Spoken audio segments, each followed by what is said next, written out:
लौ के भयो किन दुवैजना न्याउरो मुख लाएर बसे बाबु हजुरआमालाई छिट्टै बनाइदिसो न मामु र बुबाले उमाराउनु भएन मलाई हजुरआमाको धेरै याद मलाई हजुरआमाले पापा ल्याइदिसो भन्नुभएको थियो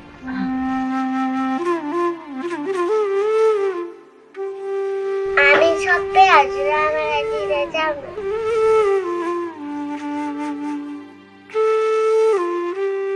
तिमीले कका गरेर ठुलो मान्छे भएपछि हजुरआमा आउनुहुन्छ धेरै पापा ल्याइदिनुहुन्छ त्यही भएर हजुरआमा नआउनु भएको अब नानी कका गर्ने है हो नि छोरी तिमी धेरै पढेर ठुलो मान्छे भएपछि हजुरआमा पापा लिएर आउनुहुन्छ अब छिट्टै स्कुल बनेपछि छोरी स्कुलमा पढ्ने अहिले चाहिँ बुवासँग पढ्ने है